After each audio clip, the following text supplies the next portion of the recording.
Ora, bom dia a todos que estejam a ver ou a ouvir este vídeo. Hoje resolvi falar aqui um pouco sobre um conceito que nunca verdadeiramente abandonou a nossa sociedade, mas que está presentemente nas notícias do dia a dia, que é a questão do racismo e a questão, por causa da morte daquele norte-americano, o George Floyd, às mãos da polícia norte-americana.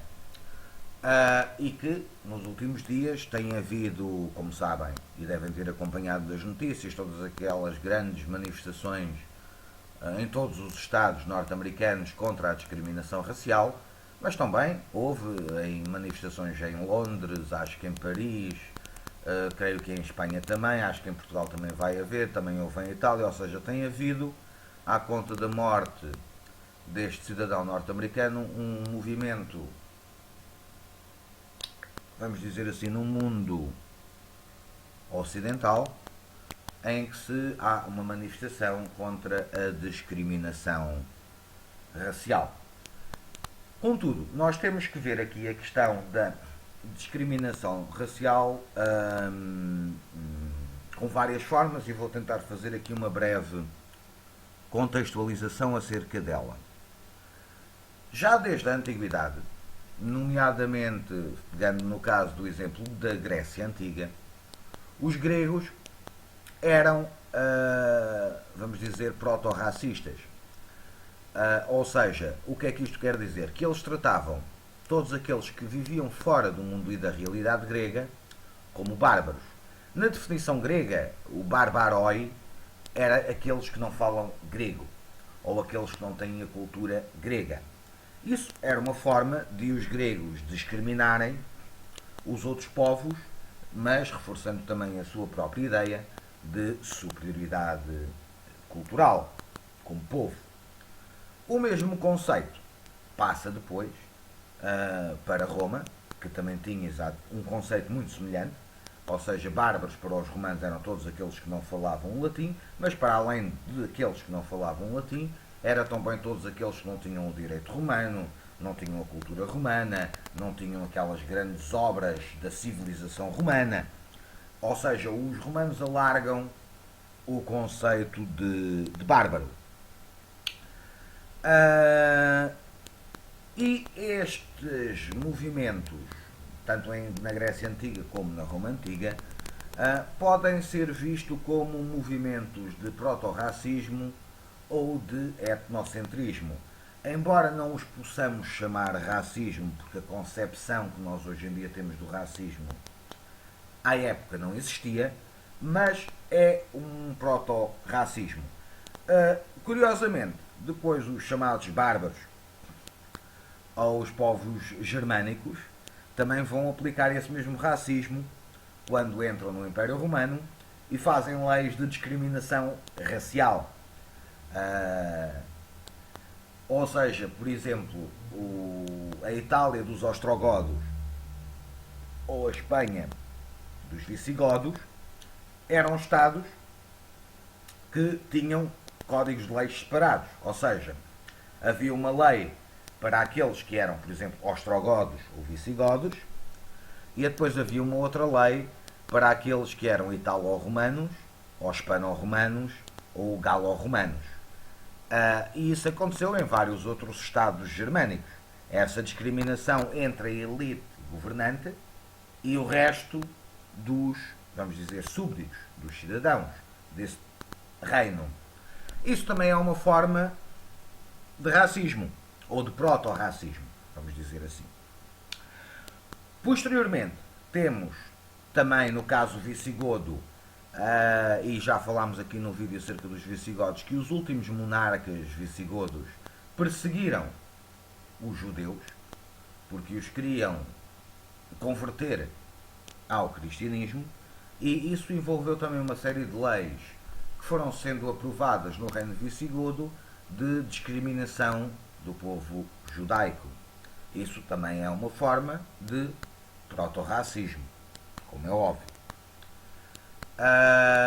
Para além disso, vamos agora para o mundo muçulmano. Os próprios muçulmanos têm uma visão racial, mas com base na fé. Ou seja,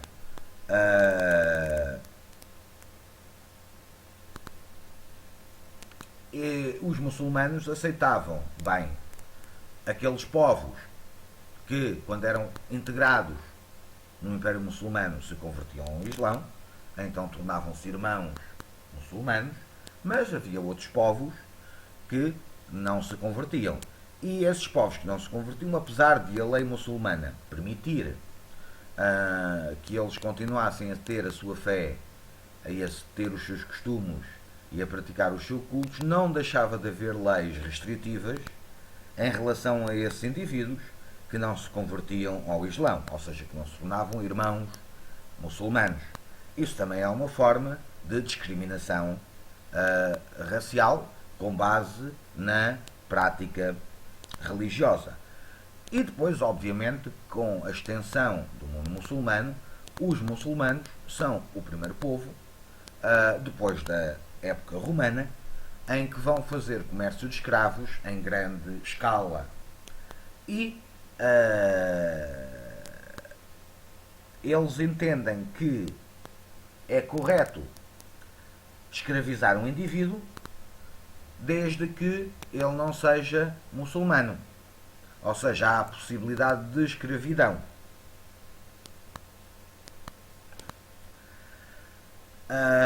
E essa situação levou a que depois da África subsaariana houvesse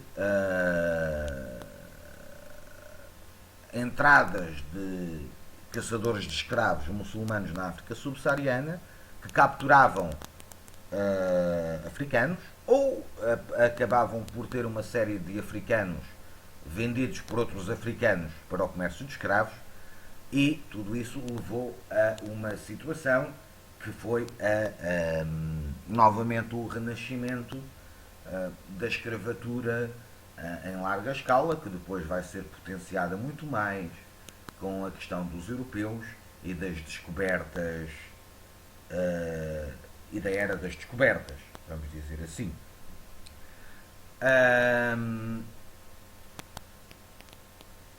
No caso ibérico, há uma situação interessante que aparece só na Península Ibérica, que, como sabem, e já falámos aqui num vídeo, os muçulmanos invadiram a Península Ibérica, derrubaram os visigodos e criaram a chamada civilização do Al-Andalus. Foi um período áureo dentro do mundo muçulmano. E esta era do Al-Andalus foi também uma idade de ouro da cultura judaica. Mas, como sabem tão bem, os sobreviventes visigodos fugiram para o norte e depois iniciou-se a Reconquista, que só foi terminada em 1492 com a queda de Granada, quando as forças de Fernando o Católico e de Isabel a Católica tomaram a última cidade muçulmana da Península Ibérica. Curiosamente, é neste período de Fernando e de Isabel que começa a aparecer um conceito que é o conceito da limpeza de sangre, ou limpeza do sangue. Ou seja, em que basicamente todos aqueles que tinham sangue judeu ou muçulmano tinham que se converter ao cristianismo, ou então tinham que sair da Península Ibérica, que isso depois também vai inaugurar o chamado período da Inquisição Ibérica, que começa em Castelo, Leão, Aragão, depois de Espanha, e posteriormente, uns anos depois, também se inicia em Portugal e também na Itália. Mas este conceito da limpeza de sangue é aquilo que em português se vai aplicar aos cristãos novos. Como sabem, o nosso rei Dom Manuel I foi o primeiro a batizar judeus à força, no sentido de não perder o seu capital, precisava desse capital para financiar as nossas descobertas. Mas estes indivíduos que foram convertidos à força foram sempre tratados como cristãos novos e muitos deles estavam limitados aos cargos que podiam exercer no Estado português. O mesmo se passando também em relação ao Estado espanhol posteriormente. Ou seja, estes indivíduos que tinham antepassados muçulmanos ou antepassados judeus nunca ou dificilmente poderiam aspirar a ter um cargo importante na monarquia espanhola ou portuguesa, ou mesmo nas colónias portuguesas e espanholas, porque não tinham um sangue puro, ou seja, não eram cristãos puros. Mas, para além disso, podemos dizer que o racismo assume diversas outras facetas. E vou aqui falar brevemente de algumas. Uma das suas primeiras facetas é o chamado racismo aversivo, ou seja, no sentido em que nós avaliamos negativamente, de forma inconsciente, uma pessoa que pertence a uma minoria racial ou étnica. E isto assume-se habitualmente com nós evitarmos constantemente interação com esses grupos raciais e étnicos. E ao contrário do racismo aberto, tradicional, em que a pessoa que é racista diz abertamente ou exprime abertamente o seu ódio e discrimina abertamente os outros minorias étnicas, raciais, este racismo aversivo é caracterizado por atitudes mais complexas. Ou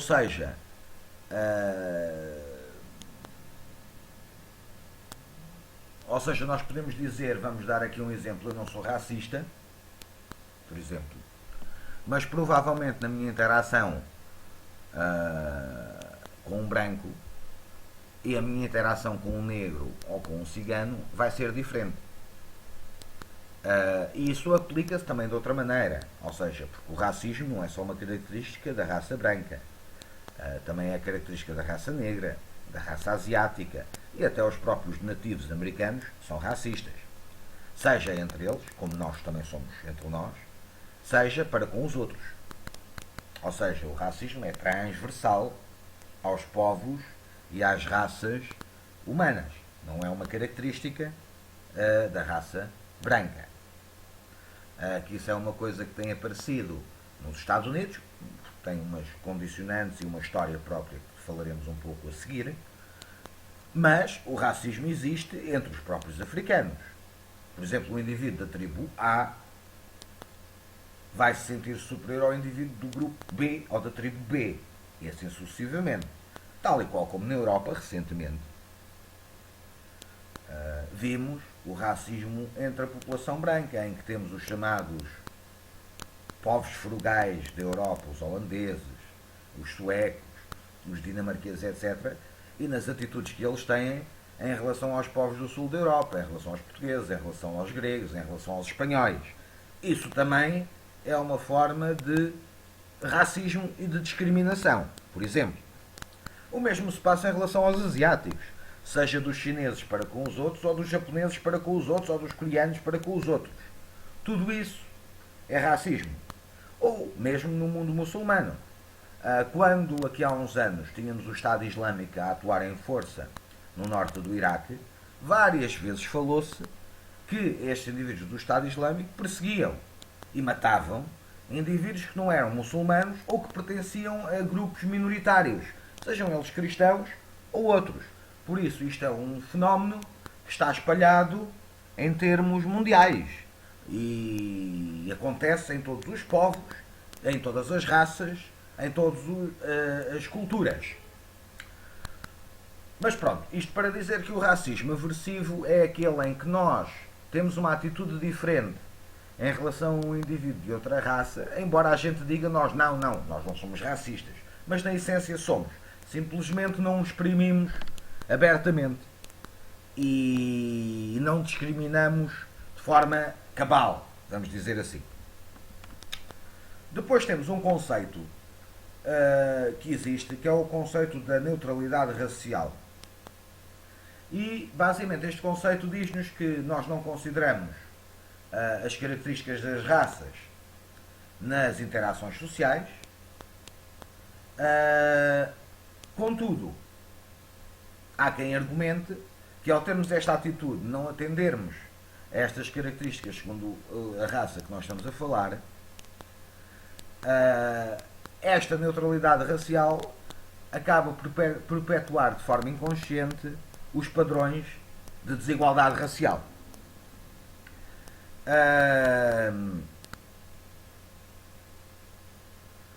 Depois temos um outro racismo, que é um racismo cultural, que já falámos aqui um pouco dele em relação à Grécia, em relação à Roma e em relação ao próprio mundo muçulmano e aos povos germânicos, mas este racismo cultural ainda hoje existe.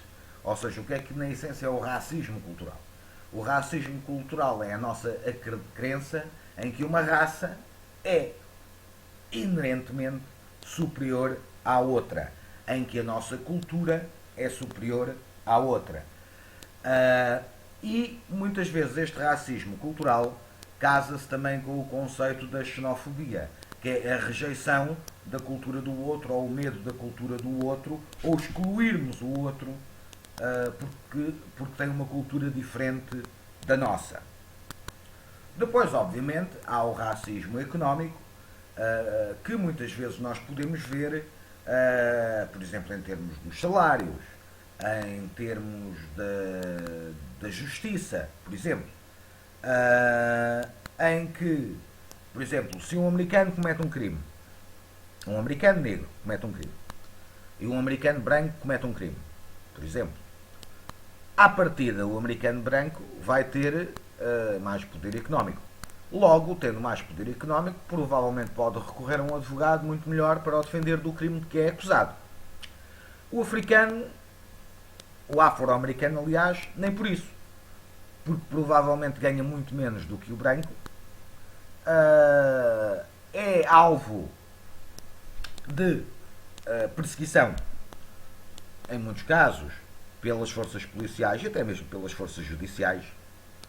E se uma pessoa levar um afro-americano e um branco a julgamento, a maior probabilidade do afro-americano ser condenado a uma pena mais pesada nos Estados Unidos é consideravelmente mais elevada do que um branco.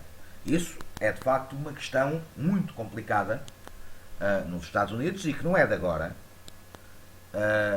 Podemos dizer que o grande problema dos Estados Unidos começa, vamos dizer, depois da sequência da Guerra Civil, ou seja, em 1865, com o fim da Guerra Civil norte-americana, em que os Estados do Sul são derrotados, os negros, que eram escravos, são libertados, teoricamente tornam-se cidadãos dos Estados Unidos, em igualdade com os brancos.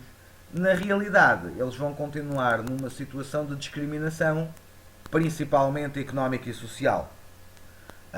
Tanto que depois, nos anos 50 do século XX, 60, aparece o chamado Movimento dos Direitos Civis, de qual o maior nome é o Martin Luther King Jr., que fez uma campanha em termos nacionais no sentido de ser aprovada uma lei que permitisse a igualdade de acesso a espaços, a escolas, a instituições por parte da população afro-americana que, apesar de ter sido teoricamente libertada pela proclamação de Lincoln e ter ficado em pé de igualdade com a população branca, a realidade não foi essa. Por exemplo, dou aqui outro exemplo.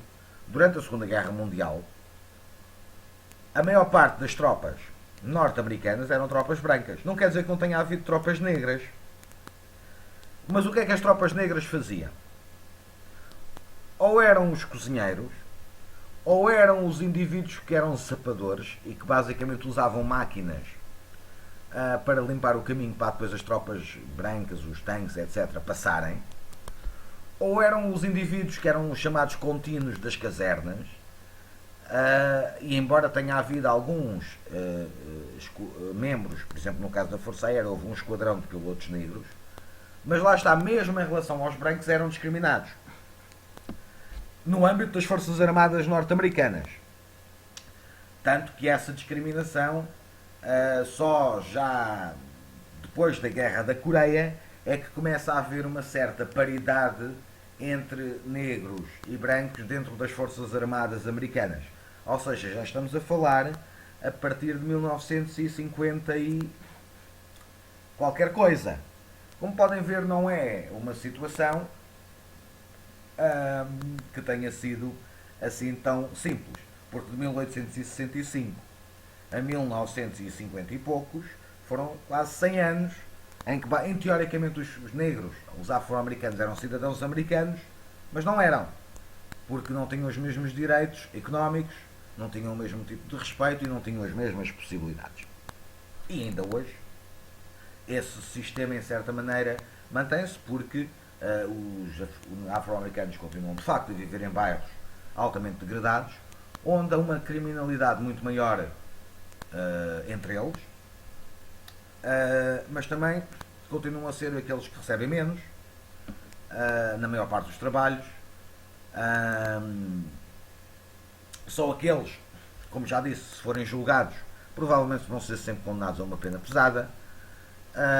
E também são aqueles que, quando a polícia intervém contra eles, habitualmente usam um tipo de força que não usa contra, por exemplo, outros brancos, ou asiáticos, ou mesmo nativos americanos.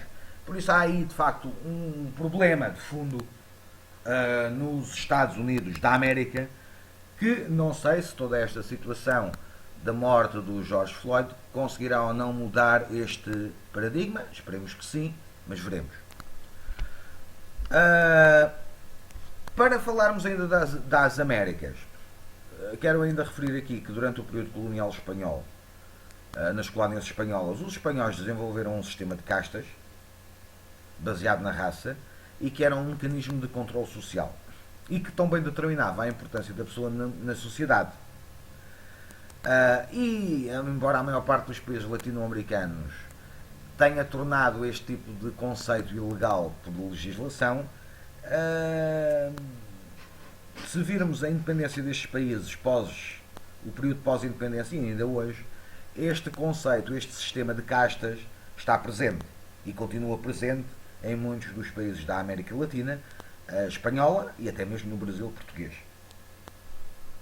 Pronto. Mas depois, outro tipo de racismo que eu também aqui gostaria de falar é o chamado racismo institucional, que é um tipo de racismo que é feito ou por governos, ou por empresas, ou por religiões, ou por instituições educativas, ou outras organizações que têm poder de influência sobre os indivíduos.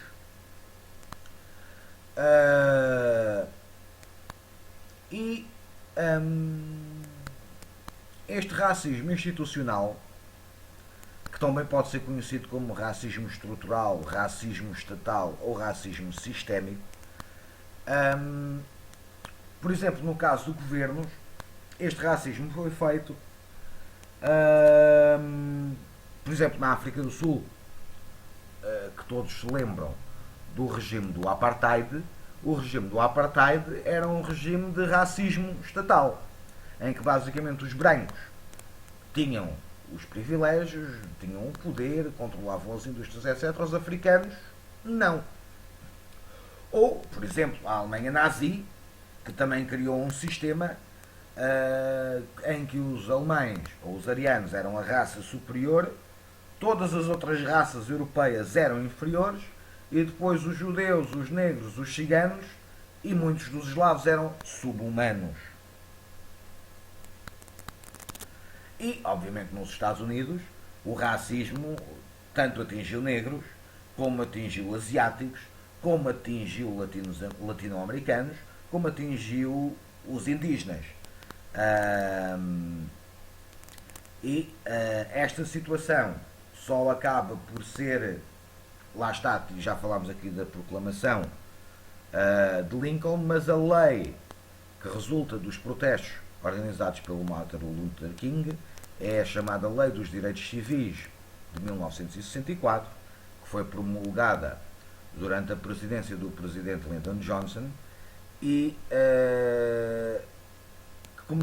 que deu uma série de direitos aos negros, por exemplo, de poderem frequentar uma universidade branca, ou de poderem ir a um café ou a um bar e sentarem-se ao lado de um branco, que não podiam. Ou de um negro afro-americano ou afro-americana poder se casar com um branco ou com um índio ou com outro. Uh,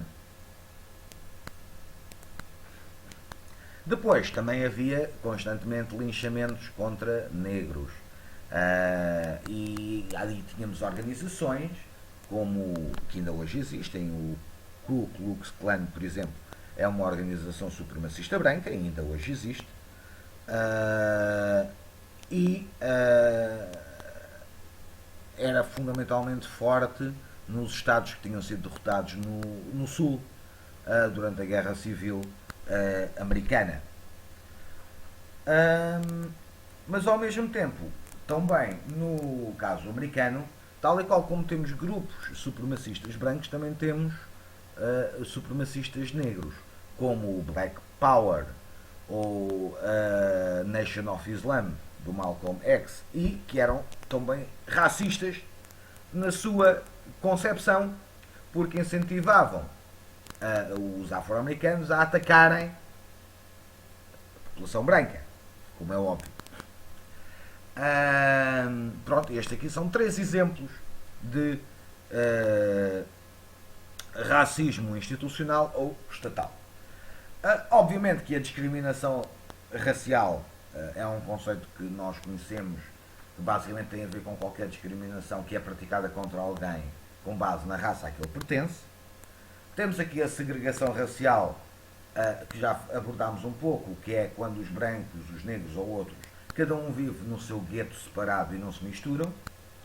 E também, depois temos obviamente o supremacismo, também já abordámos aqui muito rapidamente, seja o supremacismo branco de um grupo como o Ku Klux Klan, ou seja um supremacismo negro como os indivíduos ligados ao Malcolm X. Depois, houve de facto uma corrente chamada o racismo científico, que existiu no século XIX, embora possa remontar ao século XVIII,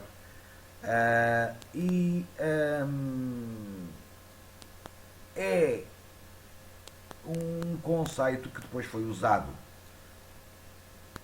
pela Alemanha nazi, como é óbvio, e outros estados similares, em que basicamente vão pegar no conceito da evolução das espécies de Charles Darwin, ou na ideia de Herbert Spencer da sobrevivência do mais apto, e vão fundir isso naquilo que se vai designar o darwinismo social, que na década de 40 teve as consequências terríveis que teve na mão da Alemanha nazi. Mas é bom que a gente não esqueça que já durante o século XIX várias expedições europeias foram à África, capturavam africanos e depois traziam-nos para a Europa ou para os Estados Unidos e exibiam esses africanos como, vamos dizer, como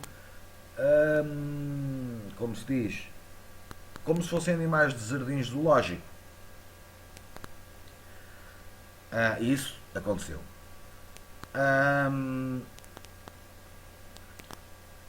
Obviamente que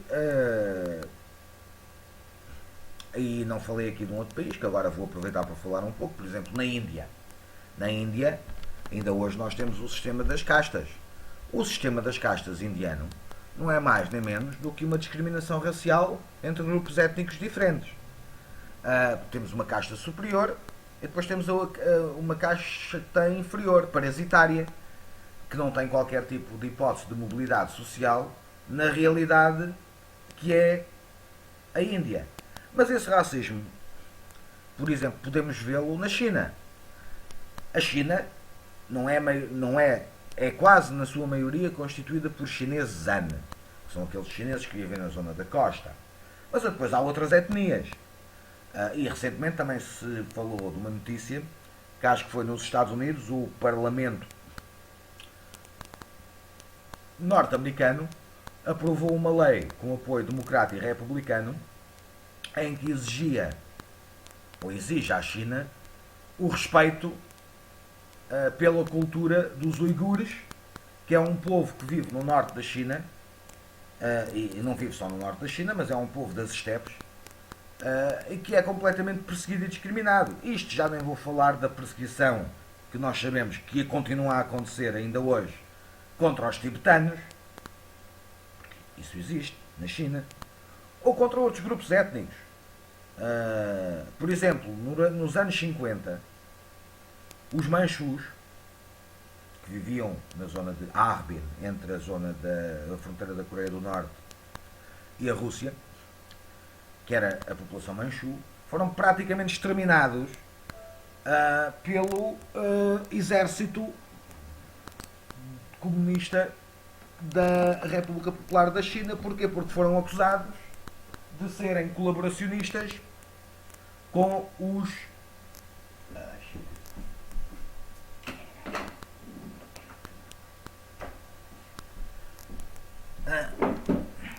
peço desculpa, tive que ir ligar o carregador. Os manchus, que foram basicamente discriminados ou perseguidos pelas forças militares chinesas porque foram acusados de colaboracionismo com os japoneses durante a Segunda Guerra Mundial. Por isso, esta questão das raças está presente em todo o mundo. E vemos isso atualmente nos protestos que ocorrem nos Estados Unidos, evidentemente, mas também nos protestos europeus. Aliás, há 2 anos atrás, mas acho eu, quando começou todos aqueles protestos em França, dos coletes amarelos, etc., os protestos começaram como um protesto contra a reforma do sistema de pensões, mas rapidamente começaram a aparecer grupos com outras reivindicações. Uma delas era precisamente a questão da discriminação racial que existe em França. Por isso, essa questão das discriminações, do racismo, independentemente do nome, da forma que assuma, ela existe, está presente e existe em todas as raças. Porque não podemos dizer o branco é mais racista que o negro, ou o asiático é mais racista que o negro, ou o latino-americano é mais racista que o índio. Não é. Isso existe em toda a sociedade humana. E todos os povos, estados, nações têm em si um conceito de racismo. Podemos não querer assumi-lo, podemos recusar-nos a dizê-lo, mas ele existe. E é natural que exista. Porque tem a ver com a história de cada povo, com a sua cultura, com a sua educação, com a sua até mesmo religião, no caso muçulmano, por exemplo, ou judaico. Porque aquilo que acontece na Terra Santa hoje em dia entre os judeus e palestinianos, por parte da questão dos judeus, não é mais do que racismo contra palestinianos que são muçulmanos e cristãos. Por isso temos aqui uma situação que é muito complexa. Idealmente deveria desaparecer para toda a humanidade ser mais feliz. Não tenho a menor dúvida acerca disso. Se eu acredito que ela vai desaparecer, tenho muitas dúvidas acerca disso. Agora, que nós, na nossa atitude do dia a dia, antes de virmos para a rua a pregoar, eu sou contra o racismo, eu sou contra a discriminação racial, etc., eu acho que seria interessante talvez nós refletirmos connosco próprios. Afinal, o que é que nós somos? O que é que nós pensamos? E se somos ou não pessoas que têm esse tipo de pensamento? Lá no fundo, no fundo, no fundo, no fundo. Porque eu estou absolutamente convencido que todos nós, a maior ou menor grau, essa tendência existe. Mas existe porque é uma... Como é que é de dizer? É algo que faz parte do ser humano. Talvez se virmos a evolução da humanidade desde o início, ou desde a civilização humana, provavelmente algures nesse passado ficou imbuído pela experiência que os nossos remotos antepassados tiveram, que o nosso grupo era melhor do que aquele, ou que nós somos superiores àquele, ou nós precisamos de nos unir para não sermos absorvidos por aquele. Todos esses fatores, não sei se serão ou não relevantes, não sou um teórico acerca, sociólogo, antropólogo ou o que seja que estude essas realidades, mas são algumas reflexões minhas que eu deixo aqui e espero que também os ajude a refletir um pouco acerca de nós próprios e do que é que somos e o que é que queremos e que mundo futuro fundamentalmente e que sociedade futura é que nós desejamos e que podemos construir. Acho que essa é a reflexão principal que eu gostaria de deixar aqui, é nós questionarmos o que eu sou, o que eu penso, o que eu posso fazer no meu dia a dia para combater esta tendência que existe no ser humano. E que legado é que eu quero deixar para o futuro com a minha atitude do presente. Acho que será a reflexão talvez mais interessante que nós devamos fazer acerca de todas estas problemáticas do racismo e da discriminação racial. Acho eu. Bem, de todas as maneiras, obrigado por terem assistido a este vídeo. Espero que tenham gostado. Espero que todos estejam bem e vemo-nos num próximo vídeo. Obrigado.